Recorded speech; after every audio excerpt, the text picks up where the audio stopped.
00 dans le studio de Christ Radio en ce 6 juillet 2020. Et nous sommes donc ensemble pour notre émission. Je vous rappelle qu'aujourd'hui nous célébrons donc Sainte Maria Goretti. Ceux qui ne connaissent pas sa vie, c'est bien de chercher sur le net. C'est une jeune fille donc qui a accepté bon, je veux dire comment, qui était croyante bien sûr, qui était chrétienne, elle était catholique, et elle croyait à la virginité jusqu'au jour du mariage chrétien. Et dans la maison où elle travaillait, il y a un jeune garçon qui était là, qui lui a fait des avances. Elle a refusé ses avances une fois, deux fois, trois fois, et la troisième fois, elle lui a dit que si on ne finit pas ensemble, là, je te tue. Et elle a dit, il n'y a pas de souci, tue-moi, et il l'a tué. Alors elle est morte le lendemain, c'est avec un poinçon. Un poinçon, c'est un gros truc en fer avec lequel on taille la pierre, non? On tape avec un marteau sur un poinçon. Et le poinçon qui taille la pierre. Et avec ce poinçon, là, je crois qu'il a donné 17 coups de poinçon à cette jeune fille. Et elle est morte le lendemain à l'hôpital. Et ce qu'il y a de beau, c'est que le jour où elle a été canonisée, sa mère forcément était à Rome, et à côté de sa mère était assis celui qui l'a tuée. Il a fait la prison, il est resté en prison un certain temps, et en sortant de prison, il est parti voir la maison où il avait tué Maria Goretti. La maman qui était là ne l'avait pas reconnue, et puis alors comme c'était les pauvres qui passaient avaient toujours l'occasion de pouvoir dormir dans le foin et prendre une soupe pour leur voyage. Et donc, ils passaient comme ça. Et puis, à la fin du repas, le soir, il causait un peu avec cette dame pour parler un peu de sa famille, tout ça, jusqu'à lui faire parler de cette fille qui était morte. Il a dit, et si le meurtrier venait vous voir, qu'est-ce que vous feriez? Est-ce que vous lui pardonneriez? Et elle s'est tournée vers son crucifix, son petit coin de prière. Et comme elle était chrétienne, elle a dit, je lui pardonnerai. Et alors, il s'est levé, il s'est mis à genoux, il a dit, c'est moi qui ai tué votre fille. Et cette maman-là l'a relevé, ils se sont embrassés. Et le jour de la canonisation de Maria Goretti, la maman était là et à côté de lui son assassin. C'est une très jolie histoire, une très très jolie histoire, l'histoire de Maria Goretti. Et c'est important pour nous, pour montrer comme quoi le pardon est quand même très très important et très nécessaire. Alors nous sommes dans Actes au chapitre 16. Acte 16, je vous rappelle, c'est après Acte 15. Acte 15, c'est le concile de Jérusalem. Alors c'est le premier concile de l'Église. Passage très important que nous devrions tous bien connaître parce que c'est quelque chose qui va permettre à l'Église de se développer ensuite en continuant à faire d'autres conciles.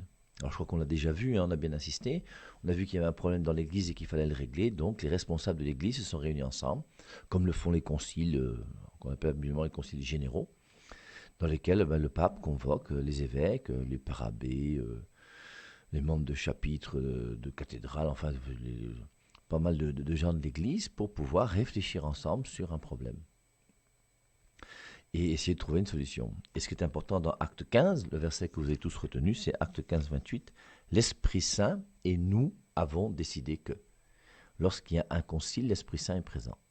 Et la conclusion du concile n'est pas seulement une parole d'homme, c'est aussi parole de Dieu, puisque Dieu est présent, l'Esprit Saint et nous avons décidé que. C'est pas moi, c'est la Bible qui le dit, c'est Acte 15, 28.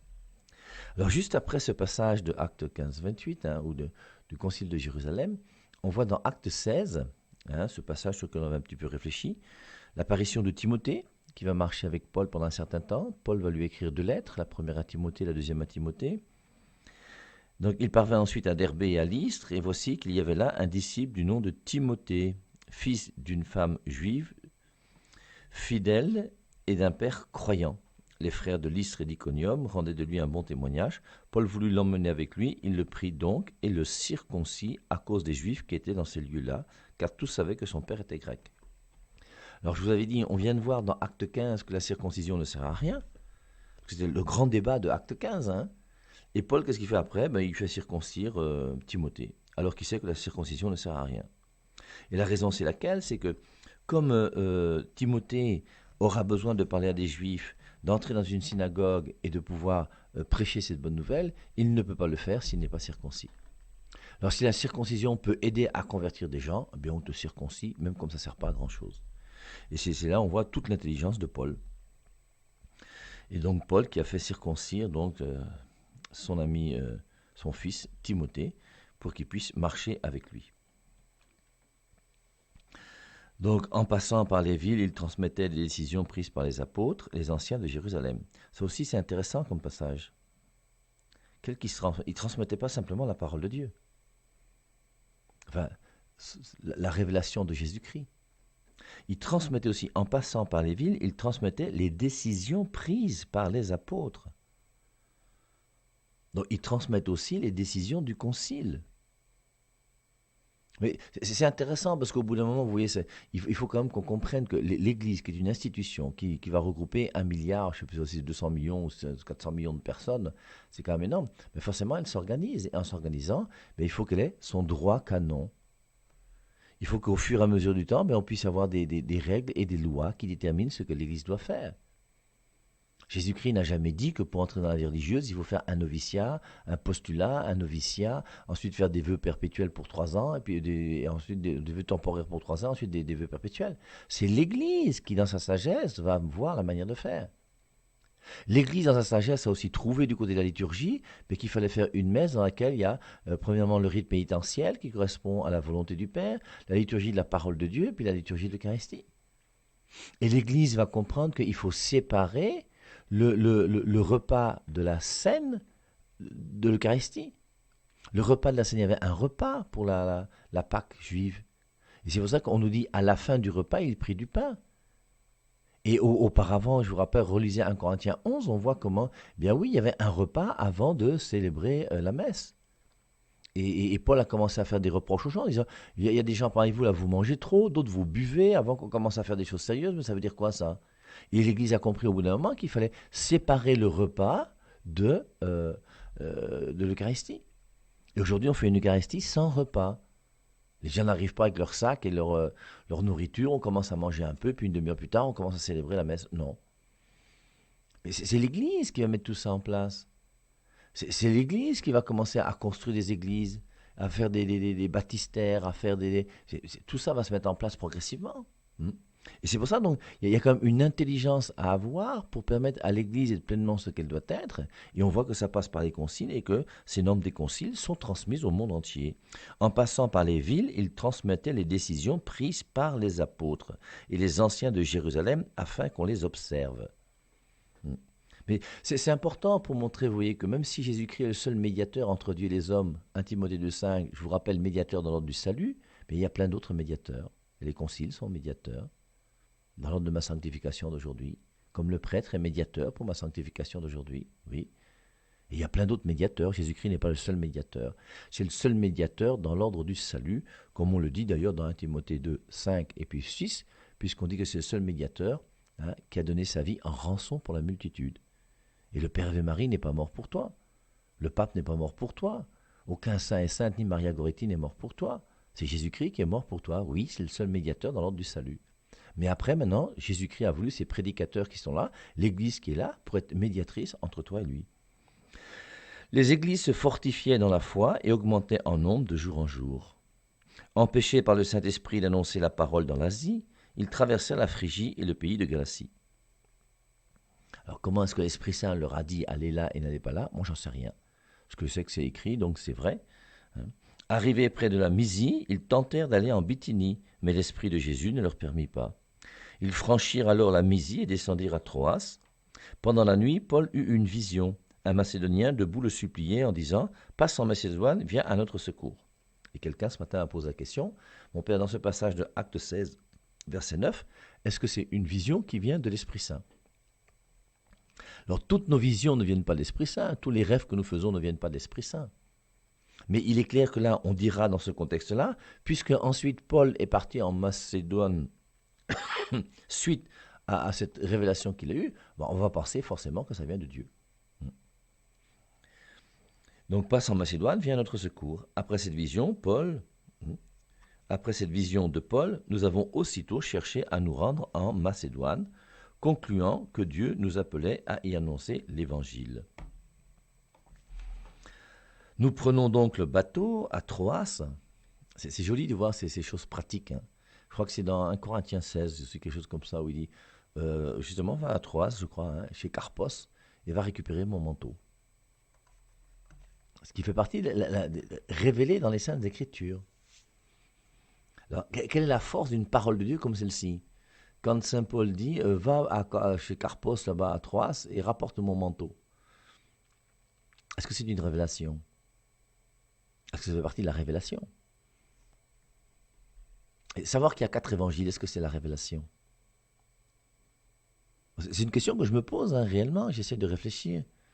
Quand on lit dans les Saintes Écritures que en Dieu il y a 3 personnes, ça c'est une révélation. Dieu nous a révélé.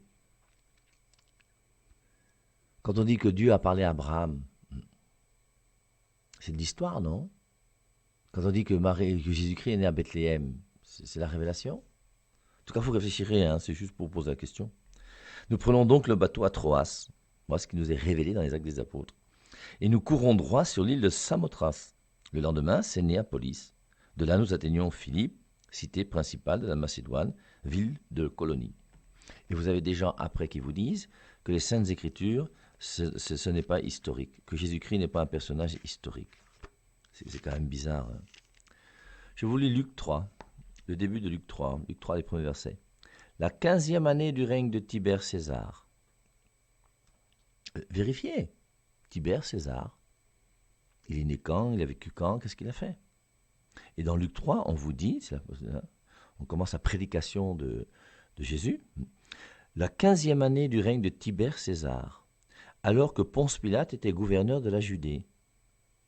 Et tout ça, c'est des choses qu'on peut vérifier historiquement. Hein. Hérode, tétrarque de la Galilée.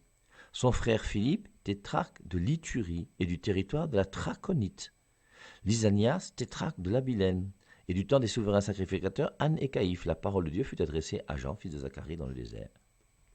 Et on précise même le moment historique avec des personnages qui sont là. Et il est clair que les Saintes Écritures sont un livre aussi historique. Et que Jésus-Christ est bien quelqu'un qui a existé. Au cas où quelqu'un douterait, il est bon de lui rappeler des vérités aussi fondamentales. Donc ensuite, nous y demeurons quelques jours, et le jour du sabbat, nous passons à la porte de la ville en direction de la rivière, où nous pensons qu'aura lieu la prière. Comme d'habitude, donc c'est le jour du sabbat qu'ils se réunissent à la synagogue. Pas parce qu'ils sont juifs, parce que les juifs se réunissent le jour du sabbat. Et le jour du sabbat, c'est là où il faut dire aux juifs que les Saintes Écritures annonçaient quelqu'un qui s'appelle Jésus. Ce que Jésus-Christ avait fait dans Luc chapitre 24 lorsqu'il parlait avec les disciples d'Emmaüs. À partir des Écritures, il leur dit tout ce qui concernait Jésus-Christ qui devait souffrir et mourir. Nous nous asseyons et commençons à parler avec les femmes qui se sont réunies. Alors déjà, je vous rappelle qu'à l'époque de Jésus-Christ, dans Jean 4, un homme qui discute avec une femme, c'est un problème. Hein. Mais on voit comment l'Église s'ouvre, et ce n'est plus un problème maintenant, pour Paul de discuter avec des femmes. L'une d'elles est une adoratrice de Dieu, du nom de Lydia, une marchande de pourpre de la ville de Thyatire. Tandis qu'elle nous écoute, le Seigneur lui ouvre le cœur et la fait s'attacher aux paroles de Paul. C'est très, très joli comme expression. Hein. Le Seigneur lui ouvre le cœur. Nous devons prier pour que Dieu ouvre le cœur de chacun d'entre nous. De moi, bien sûr, Père Ave Marie, mais de tous ceux qui écoutent la radio. Et vous devez prier pour que Dieu ouvre le cœur de vos frères, de vos sœurs, de vos parentés, de vos amis, pour qu'eux aussi aient un cœur qui s'ouvre à la vérité de Dieu. Elle se fait baptiser avec toute sa maison, après quoi elle nous invite avec insistance. Si vous croyez que j'ai bien la foi au Seigneur, venez donc et restez dans ma maison. Elle nous y obligea presque. Ensuite, donc, je suis dans Acte 16, verset 16. Un jour où nous nous rendions à la prière, une fille qui avait un esprit de divination se trouva sur notre chemin. Dans Acte 8, on avait vu qu'il y avait Simon qui avait voulu acheter le pouvoir de la confirmation pour donner l'Esprit Saint aux gens, ce qu'on appelle la simonie. Et 8 chapitres plus loin, dans Acte 16, on voit une dame qui a un esprit qu'on appelle un esprit de Python, qui avait un esprit de divination, se trouva sur notre chemin. Elle disait la bonne aventure et procurait ainsi de gros revenus à ses maîtres. Et voici qu'elle se met à nous suivre avec Paul en criant « Ces gens sont des serviteurs de Dieu très haut, ils vous annoncent le chemin du salut. » Et cela se répète un certain nombre de jours. À la fin, Paul est excédé. Alors Paul va attendre plusieurs jours avant d'être excédé. Moi, je crois que j'aurais été excédé un peu plus rapidement que lui. Et cela se répète un certain nombre de jours. À la fin, Paul excédé, il se retourne et dit à l'esprit, « Je te l'ordonne, par le nom de Jésus-Christ, sors de cette fille. » L'esprit sort à l'instant même. Exorcisme opéré par Paul. Rapide et clair et efficace. Et c'est intéressant de voir, vous voyez, que même un esprit diabolique peut dire des choses vraies. La preuve, c'est que ces esprits de Python, c'est bien un démon. Cette fille est une fille qui est possédée. Et étant possédée par des forces du mal, elle dit des choses qui ne sont pas uniquement le mensonge. Jean 8, 44, votre père à vous, c'est le diable parce que vous êtes des menteurs. Le diable, c'est le père du mensonge. Mais une chose qui est sûre, c'est qu'en écoutant un esprit mauvais, il va te dire certaines vérités pour que tu puisses mordre à l'hameçon. Il va lancer des graines et tu vas commencer à grignoter. Et maintenant que tu vas commencer à être d'accord avec lui, c'est là où il pourra, maintenant qu'il t'a convaincu, dire des choses qui vont te permettre d'avoir une foi qui soit plus que bizarre. C'est pour ça qu'on avait vu que habituellement donc le démon connaît ton passé. Je vous rappelle que le démon ne connaît pas votre avenir. Le démon ne sait pas si tu seras au paradis ou en enfer. Le démon ne sait pas, je vous rappelle, la prochaine personne qui va passer par la porte de mon studio. Pour le moment, dans mon studio, je suis là avec Claude et on est là tous les deux. Est-ce qu'il va sortir avant moi? Est-ce que je vais sortir avant lui? Est-ce que quelqu'un d'autre va entrer entre-temps? Je ne sais pas, aucune idée. Et puis Ben Laden peut envoyer un avion dans le studio. Quand les gens sont montés dans les tours le 11 septembre, ils ne savaient pas qu'un avion allait atterrir dans leur bureau. Mais Dieu, lui, par contre, il sait. Dieu sait tout. Mais le diable ne sait pas tout. Par contre, le diable connaît notre passé. Et donc, il est capable de t'influencer en disant: ah, il y a telle année, tu étais sorti avec telle fille, tu l'avais fait avorter. Ah, il y a telle année, tu avais rencontré tel monsieur qui t'avait promis telle chose, mais il t'a trompé. Ah, ton père t'avait dit que. Ça, c'est possible. Et maintenant, quand toi-même, tu commences à croire une personne qui ne devrait pas savoir ces choses, mais qui te les dit, tu vas commencer à mettre ta confiance en lui. Et maintenant que tu mets ta confiance en lui, ta confiance va être telle que quand il va te dire: ah, demain, après-demain, fais comme si, tu vas commencer à croire. Et c'est comme ça que le démon va chercher à nous attraper. Nous, notre confiance, elle n'est pas dans une personne qui connaît notre passé et qui va nous dire notre avenir. Notre confiance, elle est en Dieu. Et en général, Dieu ne te dit pas ce qui va arriver demain. Dieu ne m'a jamais dit qu'un jour je construirai une radio à Yaoundé. Dieu ne m'a jamais dit qu'un jour j'entrerai dans le stade omnisport, alors que à chaque fois que je passais devant le stade, j'avais qu'un seul désir, c'était de faire une semaine d'évaluation à l'intérieur. Et quand on a commencé le stade omnisport, le but c'était de pouvoir remplir le stade un jour. Et Dieu ne m'a jamais dit si on allait remplir le stade un jour. Et en général, Dieu ne dit pas rien. Pourquoi? Parce que nous avons une confiance totale en Dieu qui fait que je crois que Dieu me donne la grâce aujourd'hui, cette grâce qui m'est nécessaire pour faire ce que je dois faire en tant que chrétien. C'est ça qu'on appelle l'espérance. Quelle est ton espérance? Espérer, l'espérance chrétienne, c'est pas espérer uniquement un jour aller au ciel et voir Dieu face à face. L'espérance chrétienne, c'est espérer qu'à chaque instant de ma vie, Dieu me donne la grâce qui m'est nécessaire pour faire ce que je dois faire. C'est très important par rapport à l'argent. Matthieu 6, 24, 34, il faut choisir entre Dieu et l'argent. Et il dit au verset 33, « Occupez-vous premièrement du royaume des cieux et tout le reste vous sera donné par surcroît. » Occupe-toi de Dieu. Mets Dieu à la première place dans ta vie. Fais la volonté de Dieu tous les jours et Dieu te donnera tout le reste par surcroît. Et j'y crois et je crois que c'est vrai. Malheureusement, j'ai pas Dieu t'appelle avec moi ici, là, mais j'ai lu le Dieu t'appelle de ce matin. Dans le Dieu t'appelle de ce matin, la petite méditation matinale était très belle. Très belle, dans une confiance. C'est un très bon livre, Dieu t'appelle. Si vous n'avez pas Dieu t'appelle, je vous invite à l'acheter, ça coûte 1500 francs. C'est un excellent livre que moi j'essaie de lire tous les jours, depuis déjà 4 ans. C'est une petite méditation qui est donnée. Et il y a un des passages qui est un petit peu comme celui de ce matin d'ailleurs, qui disait que mais arrêtez de me demander des petites choses, je suis quand même Dieu. Tu vas pas aller voir Paul Biya pour lui demander l'argent des beignets. Tu vas pas aller voir un grand pour lui dire que donne-moi 25 francs. Tu vas pas aller voir Dieu pour lui dire que demandez-moi de grandes choses. Et ce jour-là, moi je lui ai demandé une radio, une télévision, un avion, une moto et 1 milliard. Alors pour le moment, il m'a donné une radio, est-ce qu'il va me donner le reste? J'en sais rien, puis ça m'est égal, c'est pas ça qui est important. Mais l'important, c'est de comprendre, vous voyez, que faisons ce que Dieu nous demande de faire en ayant une confiance totale. Ce matin, je crois que la dernière phrase qu'il dit dans la petite méditation de Dieu t'appelle, c'est « Demandez et vous recevrez ». Alors on demande beaucoup de choses et quelquefois on ne reçoit pas, parce que Dieu sait mieux que nous comment nous devons recevoir ce que nous lui demandons. Et quand on demande quelque chose à Dieu, l'important c'est que Dieu puisse nous donner ce qui est bon pour nous. Quelquefois, on peut demander des choses qui ne sont pas bonnes. Et c'est pour ça que quand on demande des choses qui ne sont pas bonnes pour nous, Dieu ne nous les donne pas. Et puis, rappelons-nous que Dieu n'est pas notre boy, mais il nous demande d'avoir une grande confiance en lui. Et il dit, ce matin, grosso modo, il dit, mais ne dites pas que ça n'arrivera jamais. Je suis ton Dieu, c'est possible que tout cela arrive. Peut-être que pour le moment, ce n'est pas le cas, mais demande, n'aie pas peur.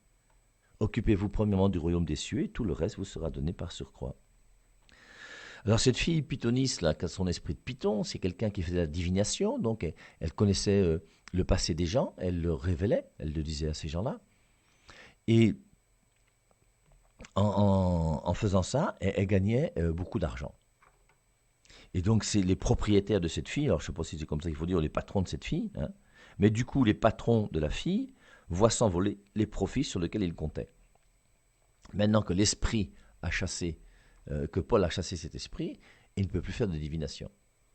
Et donc, à cause de ça, ils vont devenir pauvres. Et dès qu'on perd de l'argent, qu'est-ce qui se passe? Eh bien, on commence à se fâcher.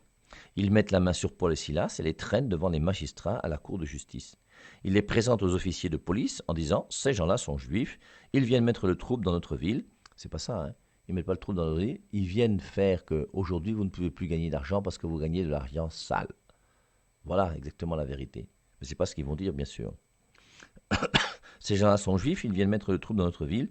Ils prêchent des usages que nous, Romains, ne pouvons pas accepter ni mettre en pratique. L'assistance se tourne contre eux. Les officiers de police ordonnent de leur arracher les vêtements et de les frapper à coups de bâton. Et un petit peu plus tard, saint Paul va faire comprendre à ces gens-là que vous avez demandé qu'on nous arrache les vêtements, vous avez demandé qu'on nous frappe au coup de bâton alors que je suis un citoyen romain. Et ne sachant pas qu'il est un citoyen romain, ils sont permis de faire un délit.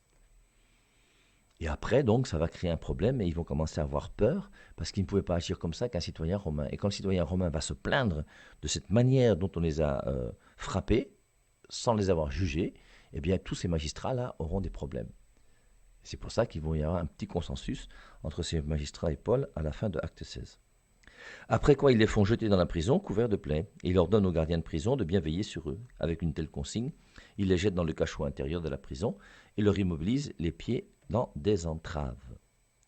Vers le milieu de la nuit, alors milieu de la nuit, je pense que c'est minuit, hein, c'est ça qu'on appelle minuit, milieu de la nuit. Vers le milieu de la nuit, vers minuit, Paul et Silas chantaient à Dieu des hymnes et les prisonniers les écoutaient. Alors j'avais fait allusion à Maximilien Kolbe, vous pouvez aussi essayer de regarder sa vie. C'est un saint très intéressant et qui lui aussi chantait des hymnes avec les prisonniers à lesquels il était alors qu'ils allaient mourir de faim et de soif. Subitement la terre tremble. Alors je vous rappelle, le tremblement pour moi c'est toujours Apocalypse chapitre 4 verset 5, des éclairs, des voix, des tonnerres qui symbolisent l'Esprit Saint. Dans Apocalypse chapitre 8, des éclairs, des voix, des tonnerres et un tremblement de terre. Donc l'Esprit Saint va agir aussi à travers des tremblements de terre. Et voici un tremblement qui pour moi est une action de l'Esprit Saint. Subitement la terre tremble et la secousse est telle que les fondations de la prison sont ébranlées. D'un seul coup, toutes les portes s'ouvrent et les chaînes de tous les prisonniers se défont. Le gardien de prison se réveille. Voyant ouvertes les portes de la prison, il tire son épée et pense à se tuer à l'idée que les prisonniers se sont échappés. Mais Paul l'appelle à grands cris. « Ne te fais pas de mal, nous sommes tous ici. » L'homme demande de la lumière, il entre, et après avoir bien enfermé les autres prisonniers, il se jette plein de crainte aux pieds de Paul et de Silas. Puis, il les fait sortir et demande « Seigneur, que dois-je faire pour être sauvé ?» Il y a un lien spécial avec Paul et Silas. Les autres prisonniers, les enferment. Ils referment bien la prison, ils les remettent là où ils doivent être, ils les mettent, et Paul et Silas, non, ils ont un rite particulier. Et la raison, c'est laquelle? C'est qu'ils ont dû voir que Paul et Silas avaient été tabassés, bon, sans doute d'une manière un petit peu injuste, ils ne comprenaient pas trop, mais ils ont vu que Paul et Silas, pendant que les gens étaient en prison, prêchaient. Et du côté de la porte, ils devaient écouter un petit peu ce qui se passe. Et ils ont vu qu'ils commençaient à chanter, à louer Dieu. Et ils n'ont jamais vu en prison les gens qui chantent et qui louent. Et tout ça à cause de qui? De Paul et de Silas. Donc ils sentent que cet événement est lié à Paul et Silas. Donc après avoir remis tous les autres gens dans leur prison au bon endroit, ils s'inclinent devant Paul et Silas pour leur dire « Seigneur, que dois-je faire pour être sauvé ?» Alors ils lui disent « Crois au Seigneur Jésus et tu seras sauvé avec toute ta famille. » Acte 16, 31, verset très important pour nous, pour montrer que la foi d'un père rejaillit sur ses enfants. Il n'a pas dit « Crois au Seigneur Jésus et tu seras sauvé » et fais croire toute ta famille pour qu'elle aussi soit sauvée. C'est pas ce qu'il dit. Il dit « Crois au Seigneur Jésus et tu seras sauvé avec toute ta famille. » La foi du père rejaillit sur les enfants. Voilà ce que dit ce verset. Alors il lui annonce la parole du Seigneur comme à tous ceux de sa maison.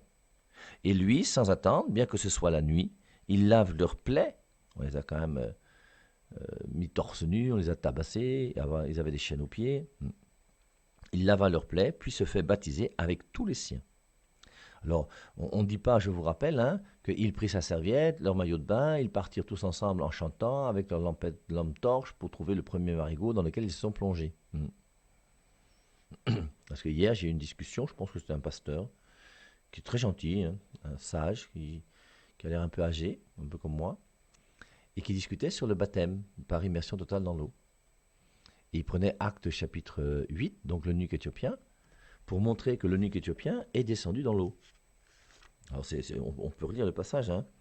Comme ils continuaient leur chemin, ils arrivèrent à un point d'eau, et l'eunuque dit, « Voici de l'eau, qu'est-ce qui m'empêche d'être baptisé ?» Philippe dit, « Si tu crois de tout ton cœur, cela est possible. » L'eunuque répondit, « Je crois que Jésus est le Fils de Dieu. » Il ordonna d'arrêter le char, tous deux descendirent dans l'eau, Philippe ainsi que l'eunuque, et il le baptisa. Ça ne veut pas dire qu'il a été baptisé par immersion totale. Quand vous voyez une maman descendre dans l'eau pour prendre un peu d'eau pour faire laver son linge, là, elle est descendue dans l'eau, elle ne s'est pas plongée dans l'eau. Il peut très bien y avoir un marigot qui passe, c'est de l'eau. Et quand je descends dans un marigot, je descends bien dans l'eau. Mais on n'a jamais dit dans ce passage que le baptême est par immersion totale. Hein. Alors maintenant, ça peut être par immersion totale aussi, oui, je veux bien. Mais dans Acte 9, quand on voit Paul, hein, il se leva, il fut baptisé, hein, juste après qu'Ananias lui a imposé les mains, on ne dit pas il se leva, il prit sa serviette, il partit au marigot. Dans sa pièce, il se leva, il fut baptisé. Donc on a dû mettre un petit peu d'eau sur sa tête. Donc je retourne dans Actes chapitre 16. Crois au Seigneur Jésus et tu seras sauvé, toi et toute ta famille. Alors il lui annonce la parole du Seigneur, comme à tous ceux de sa maison, et lui, sans attendre, bien que ce soit la nuit, il lave leurs plaies, puis se fait baptiser avec tous les siens. Donc toute sa maison était baptisée. Alors dans sa maison, est-ce qu'il y avait des enfants ou pas? En général, hein, crois au Seigneur Jésus et tu seras sauvé avec toute ta famille. Une famille, c'est un homme, une femme et des enfants. Quand il y a un homme et une femme sans enfants, on appelle ça un couple. Dans sa maison, où il les a conduits, il leur fait préparer la table et toute la maison est en fête parce qu'ils ont cru en Dieu. Le jour venu, les officiers de police envoient des sergents avec ce message. Alors les officiers de police, c'est ceux qui sont alors qu'on appelle quelquefois les licteurs, hein, et les prêteurs. Dans la traduction de la Bible des peuples, c'est plus simple. Hein. Les officiers de police, c'est la garde des magistrats. Le jour venu, les officiers de police envoient des sergents avec ce message, renvoient ces gens-là. Le gardien de prison fait part de ce message à Paul. Les officiers de police ont dit de vous libérer. Allez donc et marchez en paix. Mais Paul répliqua, nous sommes citoyens romains. Et ils nous ont fait bâtonner publiquement. Ils nous ont fait emprisonner sans jugement. Vont-ils maintenant nous mettre dehors à la sauvette? Pas du tout. Ils viendront eux-mêmes pour nous faire sortir. Alors, est-ce que Paul et Silas sont retournés en prison après le baptême, ou est-ce qu'ils sont dans la maison du gardien de prison? Les sergents rapportèrent ces paroles aux officiers de police. Et ils eurent très peur en apprenant que c'étaient des citoyens romains. Ils vinrent à la prison accompagnés d'un groupe d'amis de Paul pour leur demander de s'en aller. Ils disaient, « Comment allons-nous savoir que vous êtes des gens très bien ?» Et lorsque Paul et Silas partirent, ils leur firent cette recommandation, « Quand vous serez dehors, ayez la bonté de ne pas créer de problème pour vous avoir ainsi parlé un peu durement. » Aussitôt, sortis de prison, ils allèrent chez Lydia. Là, ils virent les frères et ils leur remontèrent le moral avant de s'en aller. Acte 17. Saint Paul va aller donc à Thessalonique et après Thessalonique, il va aller à Bérée. Et les chrétiens de Bérée, je vous rappelle, donc c'est Acte 17, 11. Hein, on l'avait déjà un petit peu vu quand même. Le passage très utilisé par tous les gens des autres églises pour essayer de nous montrer que seule la Bible est la parole de Dieu, c'est 2 Timothée 3,16. Toute écriture est inspirée de Dieu et utile pour enseigner, convaincre, éduquer. Et je vous rappelle que ce verset, il faut essayer de bien le comprendre, parce que quand on dit que toute écriture est inspirée de Dieu, c'est pas vrai. Mais il ne faut pas dire ça comme ça, parce que quand tu dis à des pentecôtistes que toute écriture est inspirée de Dieu n'est pas vrai, il va dire que le Père Marie dit que la Bible ment. Je n'ai jamais dit que la Bible ment. Je dis que affirmer que toute écriture est inspirée de Dieu, c'est pas intelligent. Et la preuve, c'est que toute écriture n'est pas inspirée de Dieu. J'ai devant moi, une écriture sur ma tablette, une autre sur un document que j'ai reçu, une lettre qu'on m'a écrite. J'ai plein de documents là. qui sont des écritures. Toutes ces écritures ne sont pas inspirées de Dieu. Toute écriture n'est pas inspirée de Dieu. Maintenant, la question qu'il faut se poser, c'est que veut dire 2 Timothée 3,16 ? Toute écriture est inspirée de Dieu. Parce que forcément, c'est vrai, toute écriture est inspirée de Dieu. Mais d'une manière générale, toute écriture n'est pas inspirée de Dieu. Dans quel contexte peut-on dire donc que ce passage est vrai ? Et la même chose dans Actes 17,11, où il est dit donc, les chrétiens de Bérée vérifiaient dans les Écritures si ce que Paul disait était vrai. Et les Écritures, là je vous rappelle que les Écritures dans les Saintes Écritures ne représentent jamais la Bible. Il n'y a aucune fois où dans les Saintes Écritures, vous verrez le mot Bible. Le mot Bible n'est pas biblique. Alors je crois vous l'avoir déjà dit plusieurs fois, et je crois que, parce qu'il faut qu'on fasse bien la distinction entre parole de Dieu et Bible, mais j'ai peur de vous fatiguer, donc on ira rapidement à 10h30 sur ce thème pour avancer et ensuite essayer avec Actes 18-19 de continuer donc à réfléchir sur ce livre des Actes des Apôtres. Donc on a fini avec Acte 15, on a fini avec Acte 16, on va survoler tout à l'heure Acte 17 et on continue tranquillement. J'espère et je souhaite de tout cœur que vous relisiez même les Actes des Apôtres, même en entier si vous pouvez. Si vous avez écouté tous les enseignements sur les Actes des Apôtres, essayez de relire tous les Actes des Apôtres, les chapitres les uns après les autres, et de vous faire un petit résumé sur votre cahier pour que au moins les Actes des Apôtres aujourd'hui soient dans votre tête et que vous puissiez, à un moment ou à un autre, essayer de retrouver un passage lorsque vous en aurez besoin.